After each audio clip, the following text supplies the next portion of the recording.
Hi friends, I am C Angad Agnihotri. हमने start किया हुआ है कैपिटल गेन्स।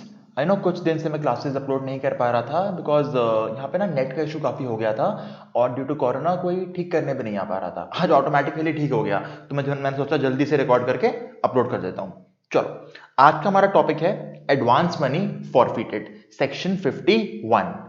पहले जानते हैं होता क्या है। सुनो, एक कहानी से जानते हैं। देखो, मान लो ये कोई सेलर है घर का, ये कोई ओनर है, ये इसका घर है, ये कोई बायर आया।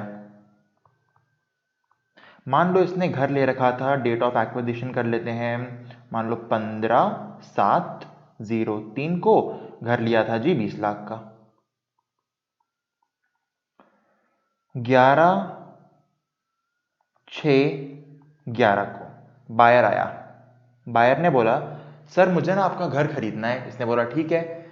मान लो सेल कंसिडरेशन फिक्स हो गई जी 50 लाख की। बायर ने क्या किया, 1 लाख का एडवांस दे दिया और बोला बाकी पैसे मैं आपको विद टाइम देता रहूंगा, अभी आप पकड़ो 1 लाख रुपीस, ताकि ये घर समझ लो मेरा हो गया जी, किसी और को मत दिखाना। अब जो भी हमारा कॉन्ट्रैक्ट के अकॉर्डिंग पेमेंट्स होंगे मैं आपको देता रहूंगा घर की। ऐसे होता है, हम बयाना एडवांस पे करते हैं। बायर एडवांस देके चला गया। नेक्स्ट डे कोई दिक्कत हो गई बायर को, उसे लगा यार अब मैं घर नहीं खरीद पाऊंगा। वो दोबारा गया ओनर के पास, बोला सर कुछ दिक्कत हो गई है, मैं घर नहीं खरीद पा रहा, प्लीज मेरा एडवांस मुझे वापस कर दो। ओनर ने बोला सर ऐसे नहीं होता, आपके चक्कर में 3 लोग और आ गए, मैंने घर दिखाया नहीं उनको, मेरा घर तो नहीं बिक रहा टाइम पे, अब तो मैं आपको 1 लाख रुपए नहीं दूंगा वापस। तो ओनर ने क्या किया, उसने ये एडवांस फॉरफिट कर लिया। क्या कर लिया? फॉरफिट कर लिया। इसे कहते हैं एडवांस मनी फॉरफिटेड। मतलब कोई बायर आया घर खरीदने के लिए, एडवांस देके चला गया आपको, पर किसी भी रीजन से बायर घर नहीं खरीद पाया, तो ओनर ने क्या किया, वो एडवांस मनी फॉरफिट करके अपने पास रख लिया। समझ आई इतनी बात? अभी इस 1 लाख का कोई ट्रीटमेंट नहीं करना। अभी समझ लो कि आपने फॉरफिट कर लिया है, हम ट्रीटमेंट करेंगे, अभी नहीं करना। ठीक है जी। फाइनली 1920 आ गया हमारा प्रीवियस ईयर। उसमें एक और बायर आया। उस बायर ने बोला सर मैं घर खरीदना चाहता हूं, इस बार सेल कंसिडरेशन फिक्स हुई जी 70 लाख की। तो यहां तो कैपिटल गेन निकलेगा। तो यहां पे देखो क्या करोगे अब आप, एडवांस मनी फॉरफिटेड में क्या होता है, हम जब निकालेंगे कैपिटल गेन 1920 के अंदर हम लिखेंगे full value of consideration 70 lakh. हाँ सर लिखेंगे। माइनस कर दो expenses on transfer. Sir given होंगे तो कर देंगे, माइनस यहां गिवन नहीं है। नेट कंसिडरेशन आ गई मेरी 70 lakh minus indexed cost of acquisition. कितनी कॉस्ट है सर? 20 लाख की कॉस्ट है हमारी। ठीक है जी। 20 लाख माइनस 1 लाख। सर ये माइनस 1 लाख क्या हुआ? जो आपने एडवांस किसी बंदे का फॉरफिट करा था ना सर, वो आपकी कॉस्ट में से माइनस होगा। ये ट्रीटमेंट होता है एडवांस मनी फॉरफिटेड का। दोबारा सुन लो, किसी भी बंदे का एडवांस मनी अगर फॉरफिट किया है आपने, वो आपकी कॉस्ट ऑफ एक्विजिशन से माइनस होगा। किससे माइनस होगा? कॉस्ट ऑफ एक्विजिशन से। यानी कितनी बच गई आपकी कॉस्ट सर? 19 लाख। अब इसका करो इंडेक्सेशन। 289 डिवाइडेड बाय 3-4 का इंडेक्स देख लेते हैं कितना है सर। 3-4 का इंडेक्स है हमारा, कहां हेरा, 3-4 का 109। ठीक है जी, 109। कितनी आ गई कॉस्ट सर? ये आ गई 19 lakh into 289 divide by 109 comes to 5037614।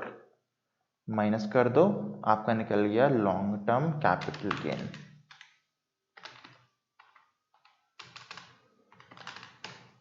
$1962386। समझ आया?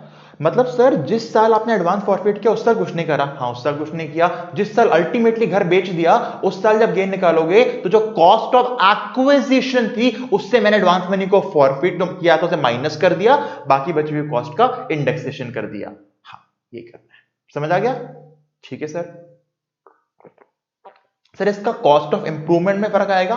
कोई फर्क नहीं आएगा, कॉस्ट ऑफ एक्विजिशन से माइनस कर दिया हमने। सर क्वेश्चन और करा के दिखाना एक बार, अभी कराते हैं, चलो। देखो, Miss Shivani purchased house property on 25/4/1995 for 5 lakh. ठीक है सर, 2001 से पहले लिया मतलब fair market value as on 1401 देखेंगे। हाँ जी, फेयर मार्केट वैल्यू कितनी है 1/4 को? 10 lakh. 5 lakh, 10 lakh, whichever is higher. अब मेरी कॉस्ट क्या बन गई सर? 10 लाख की। तो सर अब जो 10 लाख मेरी एफएमवी बन गई है, मेरी कॉस्ट, अगर एडवांस मनी फॉरफिट होगा तो क्या वो फेयर मार्केट से माइनस होगा? हाँ, क्योंकि फेयर मार्केट वैल्यू आपकी कॉस्ट बन गई है। अब दोबारा सुन लो, अगर क्वेश्चन में fair market value as on 1401 given हो तो हम क्या करते हैं? पहले की कॉस्ट और fair market value whichever is higher. हाँ जी, तो अगर एडवांस मनी फॉरफिटेड है, अब वो इस कॉस्ट से माइनस हो जाएगा। समझ आ गया? ठीक है सर। उसने फर्स्ट फ्लोर बनाया 8 लाख का 6, 5, 11 को। ठीक है, she enters into an agreement to sell the house for 22 lakh to mister Aman on 1/4/13 को। 1/4/13 को क्या किया उसने? 22 लाख का अग्रीमेंट करके अमन जी को घर बेचना चाहा। अमन ने 50,000 का एडवांस पे कर दिया। ठीक है, अमन could not keep the promise and Shivani forfeited the money। ओहो, अमन जी प्रॉमिस पूरा नहीं कर पाए तो शिवानी मैडम ने पैसे फॉरफिट कर लिए। कब फॉरफिट किए? 1 अप्रैल 2013 में। तो सर 13-14 में कुछ होगा? नहीं होगा 13-14 में, जब अल्टीमेटली घर बिकेगा तब होगा treatment. She finally sold the same on 19 मार्च 20। 19-20 में घर बेच दिया। कितने का? 50 लाख का। और ट्रांसफर एक्सपेंस पे करे 1 लाख के। कह रहा है गेन निकालो। मैं क्वेश्चन की समरी बताऊं आपको। 95 में घर लिया 5 लाख का, फेयर मार्केट वैल्यू 1/4/1 की 10 लाख रुपए की है। इंप्रूवमेंट हुई है 8 लाख की 11-12 में। 13-14 में एडवांस मनी फॉरफिट किया, 19-20 में घर को बेचा। गेन निकालते हैं। चलो देखो question number 33। 1920 full value of consideration कितनी है सर? ये है 50 लाख रुपए की sir. Minus expenses on transfer कितने के हैं जी? सर ये 1 लाख के हैं। ठीक है,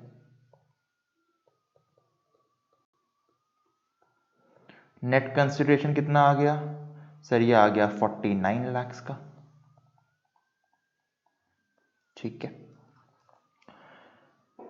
माइनस करते हैं indexed cost of acquisition. Sir fair market value है 10 लाख रुपए की। 10 लाख लोगे क्या? नहीं, उसमें एडवांस मनी फॉरफिटेड माइनस होगा। कितना है? 50,000 का। 10 लाख माइनस 50,000 कितनी बच गई कॉस्ट? 9.5 लाख की बच गई कॉस्ट। इनटू 289 डिवाइडेड बाय 100 कितना आ गया जी? 9,50,000 डिवाइड बाय 100 इंटू 289, ये आ गया सर मेरा 2745500 minus index cost of improvement. कितनी की इंप्रूवमेंट है सर? सर 8 लाख की इंप्रूवमेंट है 11-12 में। तो 8 लाख इंटू 289 डिवाइडेड बाय 11-12 का इंडेक्स देख लेते हैं sir, 184। 8 lakh into 289 divide bye 184, ये आ गया 125652। मेरा long term capital gain sir अब आ गया 49 लाख माइनस 2745500 माइनस 1256522 897978। क्या समझ आया? हाँ सर समझ तो आ गया।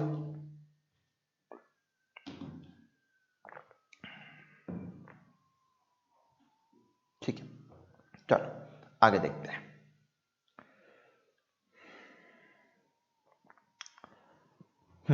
देखो, miss Rashmi purchased house property on 25/4/95 5 lakh की। ठीक है, फेयर मार्केट वैल्यू 1/4/1 की 12 lakh, cost 5 lakh, fair market 10 lakh, क्या 12 लाख, क्या लेंगे हायर?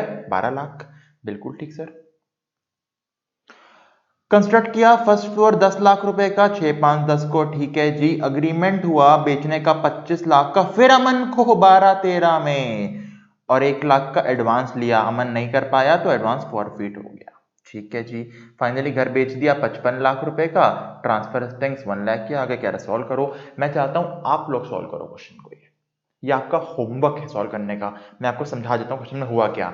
95 की कॉस्ट 5 लाख, फिर मार्केट वैल्यू 12 लाख, 141 की कौन सी लेंगे सर, 12 लाख लेंगे।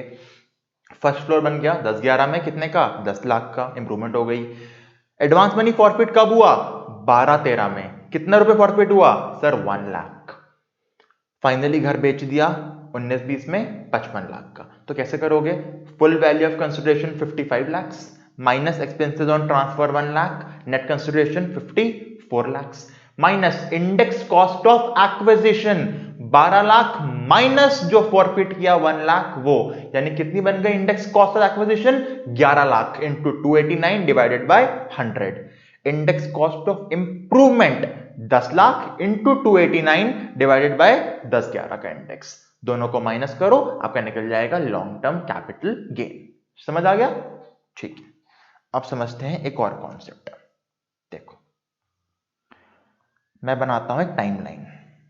देखो 1/4/2014, सर ये क्यों लिखा आपने 1/4/14, यहां पे आई थी एक अमेंडमेंट।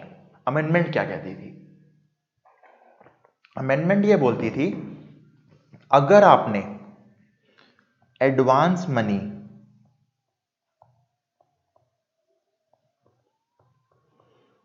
फॉरफिट किया है 1/4/14 से पहले, अभी तक हमारे एग्जांपल में कब फॉरफिट किया था, 12-13 में और 13-14 में। क्या बोला मैंने, अगर आपने पैसे फॉरफिट करे हैं 1/4/14 से पहले, तो जो काम हमने किया बिल्कुल यही करना है, कॉस्ट में से माइनस करना है, फिर इंडेक्सेशन करना है, ठीक है।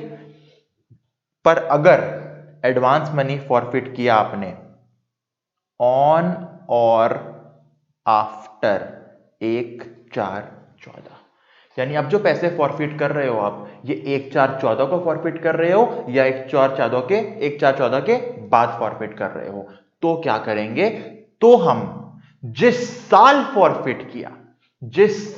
फॉरफिट किया, मान लो 15/6/15 को 50,000 रुपए का मैंने एडवांस मनी फॉरफिट कर लिया, तो कौन सा साल है ये सर, ये 15-16 है, तो 15-16 में ही इस इनकम पे टैक्स जाएगा। क्या बोला मैंने, अगर 1/4/14 या उसके बाद एडवांस मनी फॉरफिट किया, तो जिस साल फॉरफिट किया उसी साल इस इनकम पे टैक्स जाएगा, और इसको हम ले जाएंगे इनकम फ्रॉम अदर सोर्सेज में।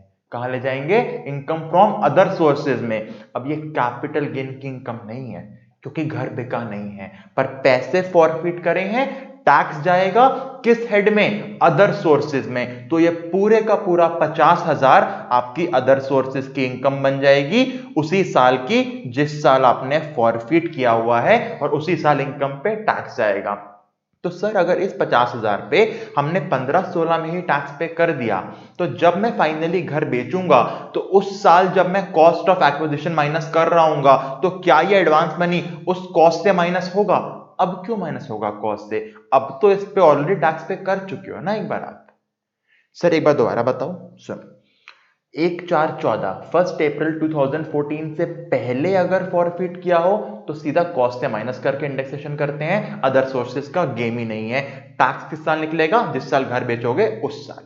1/4/14 या उसके बाद अगर फॉरफिट किया तो क्या करोगे, जिस साल फॉरफिट किया, जितना अमाउंट फॉरफिट किया, उस साल की अदर सोर्सेज की इनकम बना देना अपने आप, और बाद में कॉस्ट से माइनस मत करना। सर क्वेश्चन कराओगे? अभी कराता हूं।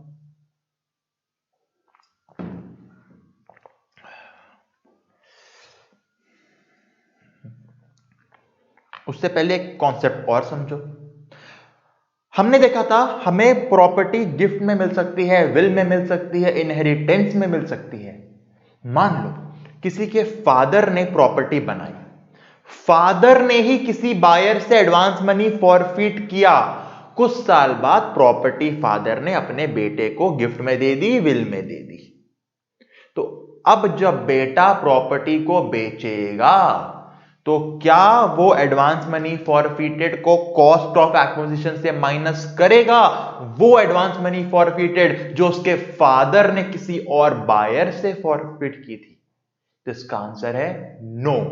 बाप के कह सकते हो, आप कह सकते हो बाप के गुनाहों की सजा बेटे को नहीं दी जाएगी।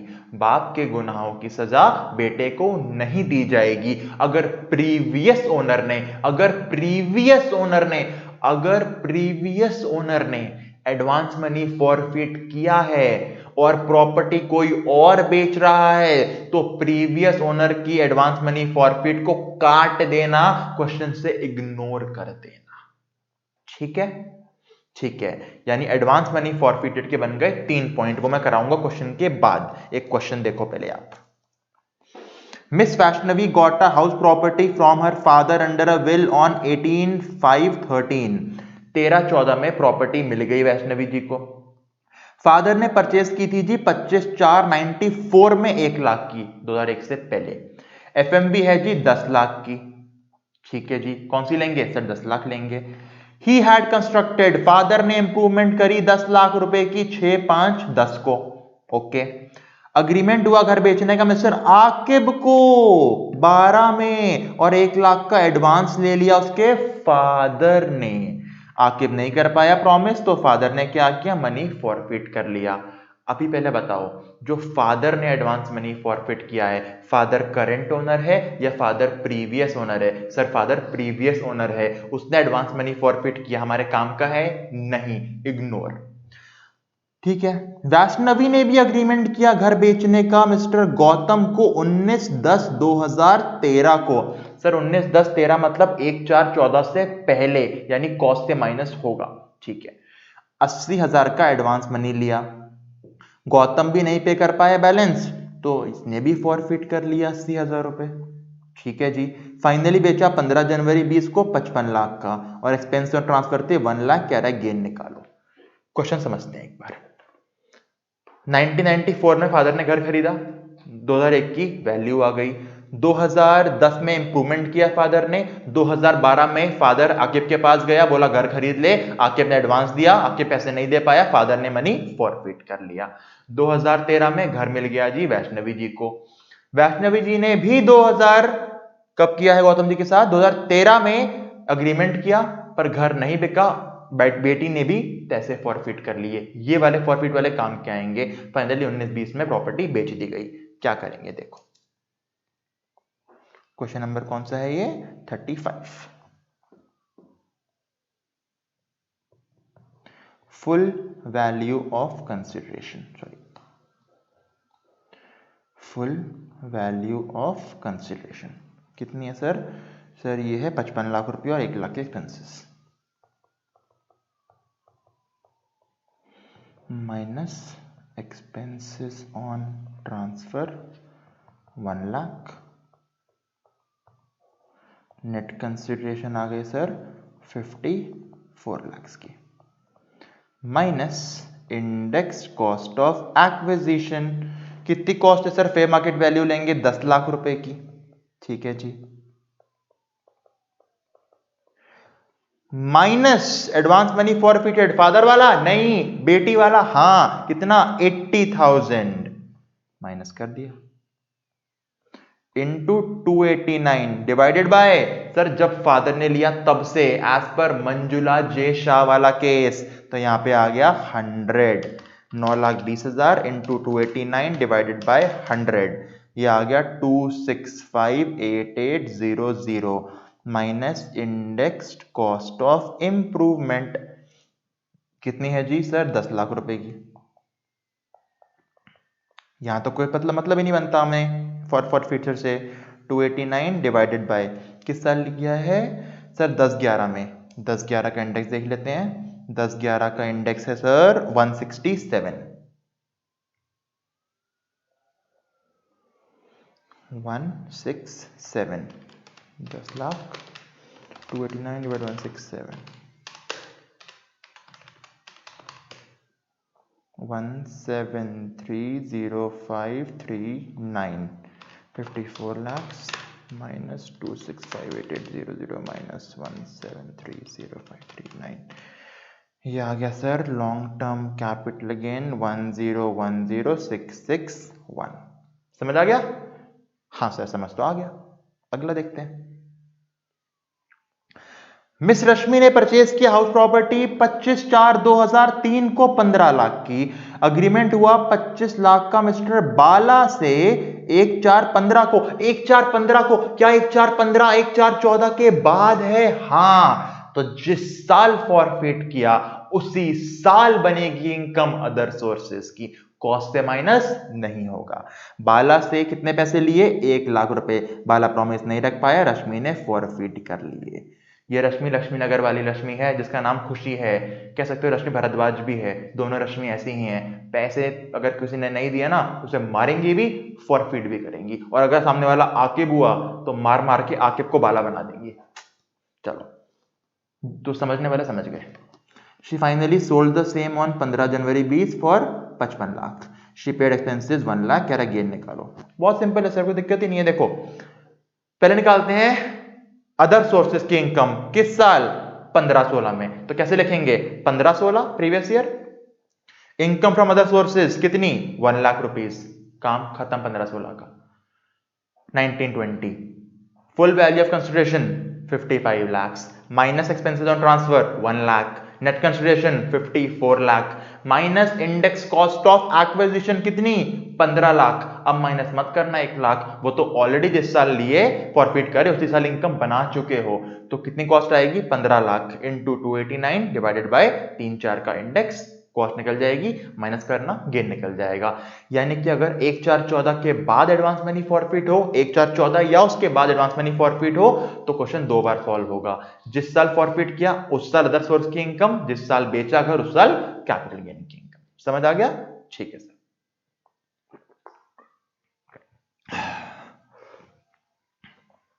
तो एक चार्ट बना लेते हैं।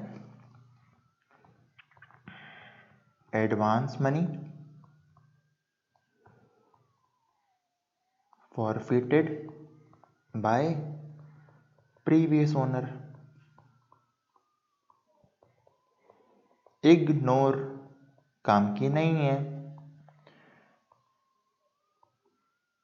forfeited by current owner before 1/4/14 minus from cost of acquisition, forfeit on or after 1/4/14, income from other sources in the year of forfeiture। काम खत्म। समझ आ गया? हाँ सर सिंपल था। ये था आपका section number 51 advance money forfeited. एक बार इन क्वेश्चंस को दोबारा प्रैक्टिस करना वीडियो पॉज करके, ठीक है? चलो आगे करते हैं। अगर अच्छा लग रहा है तो जल्दी सब्सक्राइब कर दो चैनल को, वीडियो लाइक कर दो, प्लीज कमेंट करके बताओ कैसी लग रही है वीडियो। कमेंट करोगे तो ही अगली वीडियो बनाऊंगा मैं। मुझे अच्छा नहीं लगता कि आप मुझे बताते भी नहीं हो कैसा पढ़ा रहा हूं मैं आपको। देखो फेस टू फेस में क्या होता है ना, मैं पढ़ा रहा हूँ बच्चों का चेहरा देख के पता लग जाता है उन्हें समझ आ रहा है नहीं आ रहा। यूट्यूब पे तो आपके कमेंट्स ही हैं, आपके व्हाट्सएप ही हैं जो मुझे बता सकते हैं कि मुझे आपको कैसे लग रही है वीडियो, मेरी पसंद आ रही है, तभी तो पॉइंट बनता है ना और कराने का यार। तो जल्दी मुझे बताना प्लीज। हाँ ठीक है चलो 50C capital gain in case of land and building. ये क्या होता है 50C? बहुत काम का सेक्शन है 50C। समझो 50C क्या होता है।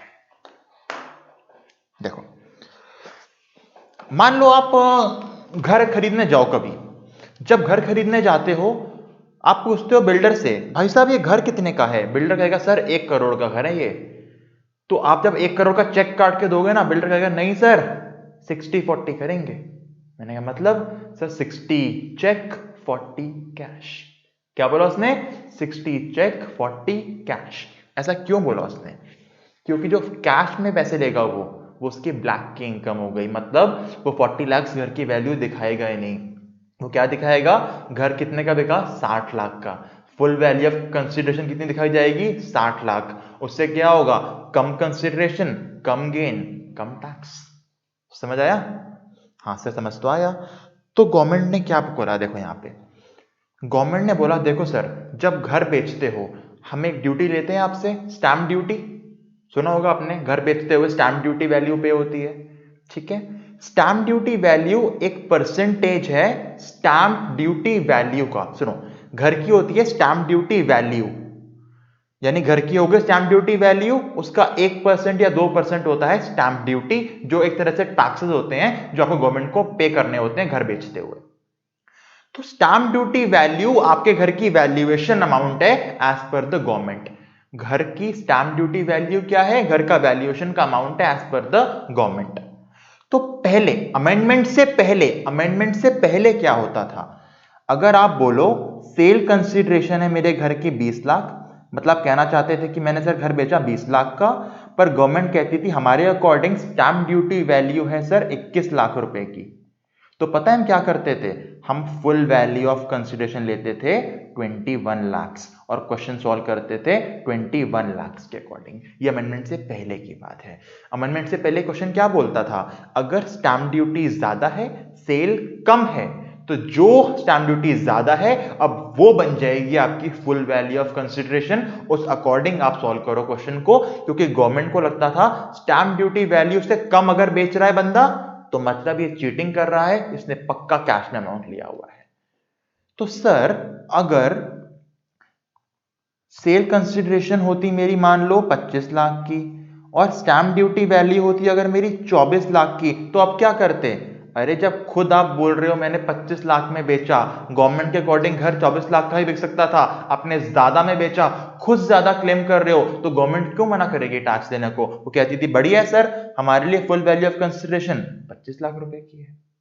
यानी कि अमेंडमेंट से पहले क्या था? स्टैंप ड्यूटी ज्यादा तो वो full value of consideration, sale consideration ज्यादा तो वो फुल वैल्यू ऑफ कंसीडरेशन। समझ आ गया? ठीक है सर। सर अमेंडमेंट के पहले पहले बोल रहे हो, अमेंडमेंट क्या आई थी? अमेंडमेंट क्या आई थी अब सुनो। अमेंडमेंट क्या आई? गवर्नमेंट को समझ आया कि देखो कुछ ना कुछ वेरिएशन तो होते हैं। अगर सेल कंसीडरेशन और स्टैंप ड्यूटी के अंदर थोड़ा बहुत वेरिएशन है तो मान सकते हैं जेन्युइन है, उसमें क्यों तंग करना बायर को, सॉरी सेलर को। मतलब सर, मतलब ये अगर सेल कंसीडरेशन है मान लो 1 करोड़ की, स्टैंप ड्यूटी वैल्यू आ रही है मान लो 1 करोड़ 1 लाख, तो फुल वैल्यू ऑफ कंसीडरेशन पहले क्या बनती? सर 1 करोड़ 1 लाख बन जाती।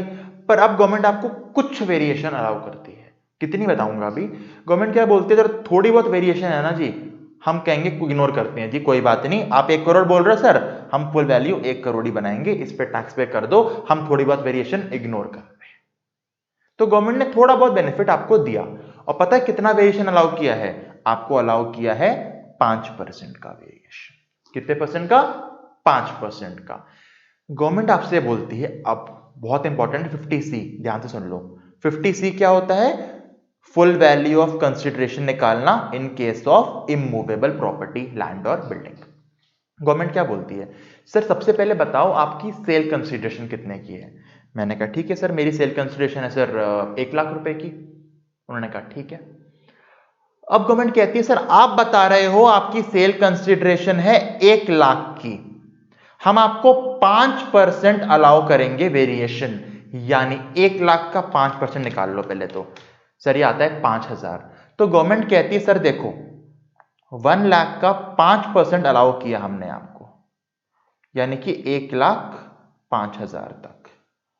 गवर्नमेंट कहती है सर अगर हमारी स्टैंप ड्यूटी वैल्यू 1,05,000 तक है ना, तो हम आपसे कहेंगे जो आप डिक्लेयर कर रहे हो 1 लाख सेल, उसी पे टैक्स पे कर दो, उसी को मान लो फुल वैल्यू ऑफ कंसीडरेशन। ये 5,000 हमने छोड़ दिए। मतलब सर अगर आपने बोला sale consideration 1 lakh, stamp duty value निकल के आई 1,02,000, क्या 1,02,000 5% की वेरिएशन के अंदर है? हाँ, तो स्टैंप ड्यूटी काट दो, जो 1 लाख की सेल कंसीडरेशन है वही बन जाएगी फुल वैल्यू ऑफ कंसीडरेशन। अच्छा सर अगर सेल कंसीडरेशन 1 लाख रुपए की है और स्टैंप ड्यूटी निकल के आ जाए 1,08,000, तो अब बताओ क्या 1,08,000 मेरे 5% की वेरिएशन के अंदर है? नहीं सर, 5% की वेरिएशन तो 1,05,000 तक थी।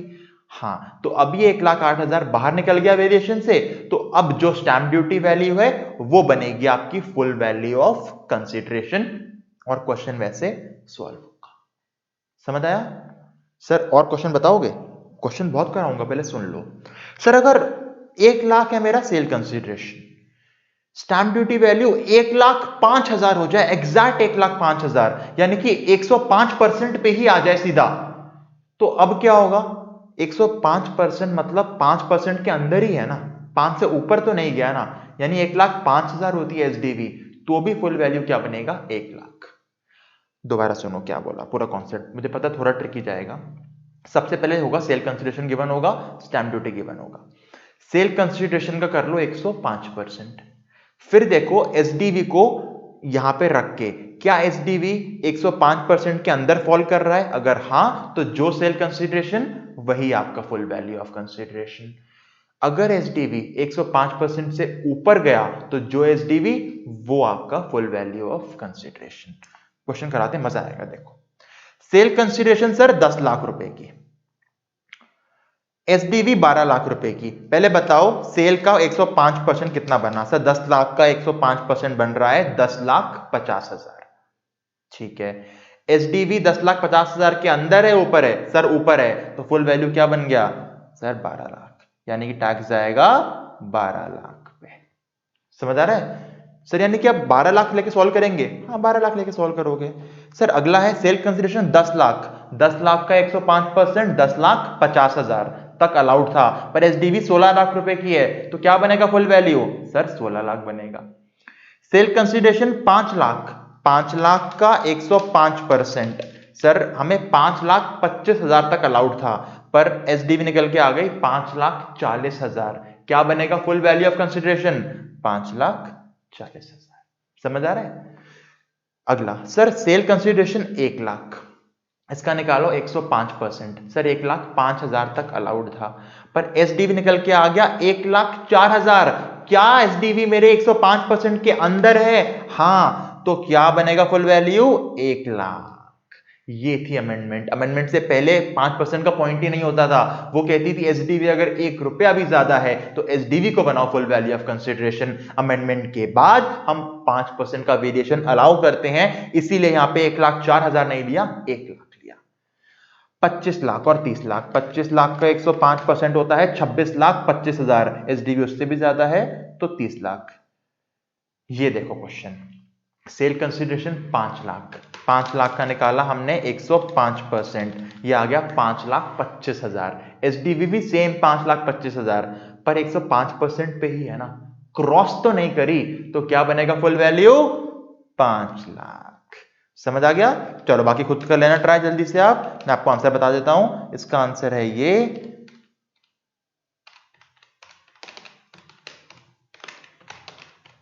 इसका आंसर है ये, इसका आंसर है ये, नहीं sorry sorry sorry sorry sorry sorry sorry, इसका आंसर है ये, इसका आंसर है ये, इसका आंसर है ये, और इसका आंसर है सर ये।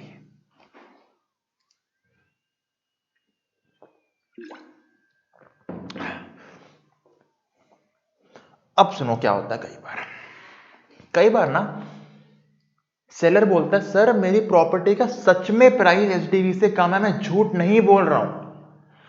कई बार होता है आपने घर खरीदा, कुछ सालों बाद घर के आगे बन गई झुग्गी झोपड़ी, तो आपके घर का प्राइस बढ़ेगा या गिरेगा? सर गिरेगा प्राइस। तो कौन बंदा घर खरीदना चाहेगा आपका जिसके घर के सामने स्लम्स बने हुए हैं? उस केस में हो सकता है कि जो आपने घर बेचा किसी को, तो सच में सेल प्राइस, सेल कंसीडरेशन कम है, एसडीवी ज्यादा हो सकती है, तो उस केस में आप कहोगे सर मेरी गलती क्या है इसमें, मैं झूठ तो नहीं बोल रहा, मैं चीटिंग तो नहीं कर रहा ना आपसे, तो आप मुझसे स्टैंप ड्यूटी तो 105% को क्रॉस करेगी, अब मैं उस पर टैक्स क्यों पे करूं, मैं चीटिंग थोड़ी कर रहा हूं। तो गवर्नमेंट कहती है ऐसी बात है, तो एक काम करो, आप जाओ एक वैल्यूएशन ऑफिसर के पास। किसके पास जाओ? वैल्यूएशन ऑफिसर के पास। अब वो वैल्यूएशन ऑफिसर आपके घर की स्टैंप ड्यूटी वैल्यू दोबारा कैलकुलेट करेगा। वो वैल्यूएशन ऑफिसर क्या करेगा? आपके घर की स्टैंप ड्यूटी वैल्यू दोबारा कैलकुलेट करेगा। उसके बाद क्या होगा देखो, उसके बाद होगा ये, पहले बात बताओ जल्दी मुझे, आप कब जाओगे वैल्यूएशन ऑफिसर के पास? जब आपकी स्टैंप ड्यूटी वैल्यू आपकी सेल कंसीडरेशन के 105% से ज्यादा है, तभी जाओगे ना। क्योंकि अगर स्टैंप ड्यूटी वैल्यू आपकी सेल के 105% के अंदर ही है तो आप तो सेल कंसीडरेशन पे टैक्स पे कर रहे हो, तो क्यों जाओगे वैल्यूएशन ऑफिसर को? यानी कि वैल्यूएशन ऑफिसर का पॉइंट आता ही कब है? जब आपकी एसडीवी आपकी सेल के 105% से ज्यादा। मान लो सेल कंसीडरेशन है सर 1 लाख रुपए की, स्टैंप ड्यूटी वैल्यू सर आ गई मान लो 1,50,000 की। क्या 1,50,000 1 लाख के 105% से ज्यादा है? बिल्कुल ज्यादा है। गवर्नमेंट किस पे टैक्स मांग रही थी? 1,50,000 पे। हम चले गए वैल्यूएशन ऑफिसर के पास, तेरे मेरे बीच आ गया वो वैल्यूएशन ऑफिसर। वैल्यूएशन ऑफिसर ने एरिया चेक किया और उन्होंने बताया सर हमारे अकॉर्डिंग आपके घर की वैल्यू बनती है 1,20,000 की। एसएससी के लिए अभी भी ज्यादा है उसकी सेल से, पर चलो कुछ तो बेनिफिट हुआ।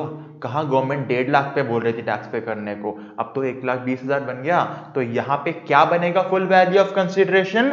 1,20,000। यानी ये केस क्या हुआ? सेल कंसिडरेशन कम, एसडीवी ज्यादा। वीओ का अमाउंट सेल से ज्यादा, एसडीवी से कम, तो अब क्या बनेगा फुल वैल्यू? 1,20,000। पर यहां भी चेक कर लेना, वैल्यूएशन ऑफिसर, ध्यान से सुनो, एक लाइन बोल रहा हूं, वैल्यूएशन ऑफिसर जो अमाउंट निकाल के देगा ना आपको, वो अमाउंट अब न्यू एसडीवी बनती है, न्यू एसडीवी बनती है। और वो फिर चेक कर लेना कहीं 105% के अंदर तो फॉल नहीं करने लग गई, क्योंकि अगर 105% में फॉल कर गई तो फिर आपकी सेल कंसीडरेशन अमाउंट बन जाएगा। मतलब सर आप ये कहना चाहते हो अगर वैल्यूएशन ऑफिसर अमाउंट निकाल के देता 1,04,000 का, तो 1,04,000 वीओ का अमाउंट, सेल कंसीडरेशन 1 लाख, 105% के अंदर फॉल करती ना, तो किस पे टैक्स पे करता मैं? 1 लाख पे। पर अभी वीओ ने क्या अमाउंट दिया? 1,20,000। क्या ये 105% से ज्यादा है? हाँ सर, 1 लाख के 105% यानी 1,05,000 से ज्यादा है। तो अब क्या बनेगा full value of consideration? 1,20,000। Sir ऐसा भी तो हो सकता है, स्टैंप ड्यूटी वैल्यू थी मान लो आपकी 1,80,000 की, सेल कंसिडरेशन था आपका 1 लाख का, गवर्नमेंट आपसे टैक्स मांग रही थी 1,80 पे, आप चले गए वीओ के पास, वीओ ने बोला अरे सर मेरे अकॉर्डिंग तो वैल्यू बनती है 3 लाख रुपए की, तो अब क्या 3 लाख पे टैक्स पे करोगे? गवर्नमेंट कहती है नहीं, हमने जो एसडीवी पहले कोट की थी हम उससे ऊपर नहीं जाएंगे, आज भी 1,80,000 ही लेंगे, तो आप टैक्स पे करोगे 1,80,000 के कंसिडरेशन के ऊपर ही। यानी यहां पे क्या बना फुल वैल्यू? 1,80,000। मतलब सर अगर वीओ का अमाउंट एसडीवी से कम है तो जो वीओ ने बोला वो ले लेंगे 105% चेक करने के बाद। हाँ, पर अगर वीओ का अमाउंट एसडीवी से ज्यादा है तो पुरानी एसडीवी ही लेंगे। हाँ, पुरानी एसडीवी ही लेंगे। पर सर ये भी तो हो सकता है ना, sale consideration 1 lakh, SDV 2 lakh, VO ने बोला 80,000। वीओ ने अमाउंट सेल कंसिडरेशन से भी कम कर दिया। पर यहां गवर्नमेंट कहती है सर वीओ के पास जाने से पहले भी सेल प्राइस तो आपको 1 लाख की मिल रही थी ना, 1 लाख पे टैक्स पे कर रहे थे ना, आज भी 1 लाख पे ही टैक्स पे करोगे आप, हम कम अमाउंट नहीं लेने वाले। सेल से कम तो मानेंगे नहीं हम, जब एसएससी खुद कह रहा है कि 1 लाख का घर बिक रहा है, उससे कम पे टैक्स क्यों लेंगे? यानी सर देखो 3 केस बन गए। पहला, सेल कम, एसडीवी ज्यादा, वीओ बीच में, क्या बना फुल वैल्यू? वीओ। सेल कम, एसडीवी ज्यादा, वीओ उससे भी ज्यादा, क्या बना फुल वैल्यू कंसीडरेशन? एसडीवी। तीसरा केस, सेल कम, एसडीवी ज्यादा, वीओ सेल से भी कम, क्या बना फुल वैल्यू? Cell consideration. पर जब भी वीओ का अमाउंट उठाओ तो प्लीज चेक कर लेना कहीं वीओ का अमाउंट सेल के 105% के अंदर तो नहीं है, अगर हां तो जो सेल है वही बनेगी फुल वैल्यू। समझ आया? ठीक है सर, चलो क्वेश्चन देखते हैं। 50C बहुत इंपॉर्टेंट है, एमसीक्यू तो आ ही सकता है, क्वेश्चन में भी आ सकता है, बस एक लाइन उठ के आ जाएगी एसडीवी। और अगर आपने सेल कंसीडरेशन उठा ली, एफडी 50C नहीं लगाया, तो हो सकता है फुल वैल्यू ऑफ कंसीडरेशन गलत हो जाए। और सोचो अगर फुल वैल्यू ऑफ कंसीडरेशन गलत हो गया, पूरा क्वेश्चन गलत हो जाएगा, आंसर 0 मिल जाएगा। इस क्वेश्चन के बिना एग्जाम मत देना, और प्लीज इस कॉन्सेप्ट को 2 बार देखना वीडियो में। जो पहली बार देख रहे हैं बहुत इंपॉर्टेंट है, ट्रिकी है, मानता हूं मैं। चल, तभी इतने सारे क्वेश्चन बना के दिए हैं। 10 लाख का सेल प्राइस, 16 लाख का एसडीवी। क्या 16 लाख ज्यादा है? बिल्कुल ज्यादा है, 105% से। वीओ आ गया बीच में तो क्या बनेगा? 13 लाख। ठीक है, सेल 10, एसडीवी 18, 18 बहुत ज्यादा है, बीओ आ गया बीच में, क्या बनेगा? 15 लाख। 20 लाख और 25 लाख। सर 20 लाख का 105% होता है 21 लाख, एसडीवी ज्यादा है, बीच में आ गया वीओ 22 लाख। समझ आ रहा है ना? सेल, एसडीवी, बीच में वीओ तो वीओ। अगला, सेल 10 लाख, एसडीवी 18 लाख। ठीक है सर, वीओ और भी ऊपर 20 लाख तो क्या लेंगे? पुरानी SDV 18 lakh. Sale 15 lakh, SDV 20 lakh, VO और भी ऊपर, क्या लेंगे सर? 20 लाख। 50 लाख सेल, 60 लाख की एसडीवी, वीओ उससे भी ऊपर, क्या लेंगे सर? 60 लाख। सेल 10 लाख की। ठीक है सर, एसडीवी 12 लाख का। ठीक है सर, वीओ आ गया कम 8 लाख पे, तो अब क्या लेंगे? अब लेंगे सर सेल कंसीडरेशन, क्योंकि सेल कंसीडरेशन से कम तो मानेंगे नहीं हम लोग। 15 लाख की सेल, 21 लाख का एसडीवी, वीओ कह रहा है 13 लाख, क्या लोगे? 15 लाख, क्योंकि सेल से कम जा सकते नहीं हो आप। Sale consideration 16 lakh, SDV 20 lakh, VO कह रहा है 11 लाख, अरे कितने लोगे? 16 लाख। अब ध्यान से देखो, sale consideration 20 lakh, SDV 20 lakh 40,000, पर क्या एसडीवी मेरे 20 लाख के 105% यानी 21 लाख के अंदर है? हाँ सर। तो क्या जाओगे वीओ के पास? नहीं, सेक्शन एप्लीकेबल ही नहीं हुआ, सीधा सीधा ये बन गई मेरी एसडीवी। समझ आया? 15 लाख का 105% होता है सर 15,75,000, एसडीवी है 15,20,000, 15,75 के अंदर ही फॉल कर रही है, जाओगे वीओ के पास? नहीं, यही मेरा बन जाएगा sale consideration. Sale consideration 5 lakh, 5 lakh का करते हैं 105%, 5,25,000, एसडीवी है 5,10,000, क्या जाओगे वीओ के पास? नहीं, यही बन जाएगा मेरा sale full value of consideration. Sale consideration 10 lakh, 10 lakh का 105% बनता है 10,50, एसडीवी है 12 लाख। मैं गया वीओ के पास, वीओ ने बोला सर 10,20,000। बहुत इंपॉर्टेंट केस, स्टार मार्क करो इसको जल्दी। देखो, एसडीवी आपकी 105% से ज्यादा थी, वीओ ने अमाउंट दिया 10,20,000। अब देखो, सेल कितनी? 10 लाख, वीओ का अमाउंट 10,20,000, सेल का करा 105%, वो आया 10,50,000। क्या वीओ का अमाउंट मेरी सेल के 105% के अंदर है? हां सर, 10,20,000 10,50,000 के अंडर है, तो क्या बनेगा फुल वैल्यू?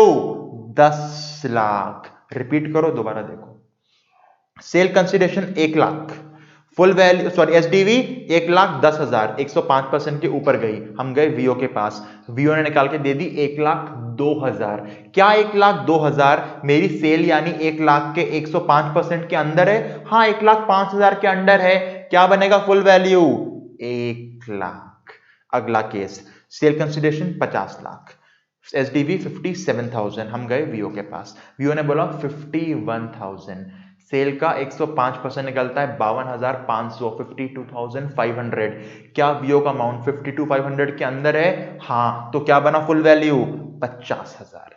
अगला केस, सेल कंसीडरेशन 60,000, उसका करा हमने 105%, वो निकल के आया 63,000, एसडीवी कितना है? 61,000, सेक्शन लगा ही नहीं, क्या बन गया फुल वैल्यू?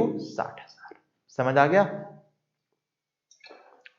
ये था आपका section 50C, SDV in case of full value of consideration. मैं चाहूंगा दोबारा करो, बहुत इंपॉर्टेंट है। जाते जाते एक बात तो बता दूं मैं आपको, हमने एसडीवी का यूज क्या किया है sir? Full value of consideration के लिए किया है। पर एक बात बताओ, एक्चुअल में बायर को सेलर को कितने पैसे मिले हैं? सर सेल कंसीडरेशन मिली है। फुल वैल्यू ऑफ कंसीडरेशन तो कैपिटल गेन निकालते हुए काम आती है ना। तो मान लो मैंने घर बेचा 20 लाख रुपए का, किसी ब्रोकर को बुलाया, उसने 20 लाख का घर बिकवा दिया मुझे, कैपिटल गेन निकालते हुए हो सकता है स्टैंप ड्यूटी वैल्यूएशन 50 लाख की हो और मुझे कैपिटल गेन 50 लाख के अकॉर्डिंग निकालना पड़ रहा हो, पर ब्रोकर को कमीशन में किस पे दूंगा? अपनी सेल 20 लाख पे या उस 50 लाख पे? सर 20 लाख पे तो दोगे। क्या बताना चाहते हो सर? सॉरी, मैं बताना चाहता हूं कि जो एक्सपेंसेस ऑन ट्रांसफर होते हैं अगर वो एज अ परसेंटेज हो तो हमेशा सेल कंसीडरेशन का परसेंटेज लेना, फुल वैल्यू का नहीं। फुल वैल्यू हम लेते हैं कैपिटल गेन निकालते हुए, एक्सपेंसेस ऑन ट्रांसफर होते हैं सेल कंसीडरेशन पे। तो सबसे पहले क्या करोगे, देखो क्वेश्चन हो सकता है सेल कंसीडरेशन गिवन हो 20 लाख, एक्सपेंसेस ऑन ट्रांसफर हो 1 लाख। एसटी में करके बता देता हूं जल्दी आपको। देखो मैं कहना चाहता हूं ये sale consideration 20 lakhs, SDV 50 lakhs, expenses on transfer 1 lakh. कहता है नेट कंसीडरेशन बताओ। एसडीवी कितना है सर 50 लाख, तो सेक्शन 50C लग गया। क्या बना full value of consideration sir 50 lakhs minus expenses, sir amount में दे रखे हैं कोई दिक्कत ही नहीं है 1 लाख, नेट कंसीडरेशन 49 lakhs, कोई दिक्कत नहीं है। तो यहां तो कोई दिक्कत नहीं है। अगला देखो sale consideration 15 lakh, SDV 20 lakh, expenses on transfer 1%। कहता है नेट कंसीडरेशन बताओ। एक्सपेंसेस ऑन ट्रांसफर किसका परसेंटेज है, सेल कंसीडरेशन का। फुल वैल्यू ऑफ कंसीडरेशन कितना 20 lakh minus expenses on transfer 20 lakh का 1% मत कर देना, ये सेल कंसीडरेशन 15 लाख का 1% होगा। कितना हो गया सर 15,000। कितना आ गया नेट कंसीडरेशन 19,85,000। इस पॉइंट को नोट कर लो। एक्सपेंसेस ऑन ट्रांसफर जब भी एज अ परसेंटेज दिए हो हमेशा सेल कंसीडरेशन का लेना है। ठीक है, ये था आपका 50C। क्लास यहां पे ओवर कर रहा हूं। बड़ा टॉपिक था, इंपॉर्टेंट टॉपिक था, रिवाइंड करो, दोबारा देखो। आज हमने 2 टॉपिक पढ़े, एडवांस मनी फॉरफिटेड और 50C। बहुत इंपॉर्टेंट, एग्जाम में आने के बहुत चांसेस हैं। ठीक है, तो जल्दी चैनल को सब्सक्राइब कर दो, वीडियो को लाइक कर दो, अच्छी लगी तो कमेंट करके मुझे जरूर बताना। कमेंट्स आएंगे, मुझे लगेगा आप पढ़ रहे हो, आपको समझ आ रही है, तो ही अगली वीडियो आएगी। ठीक है, चलो, थैंक यू।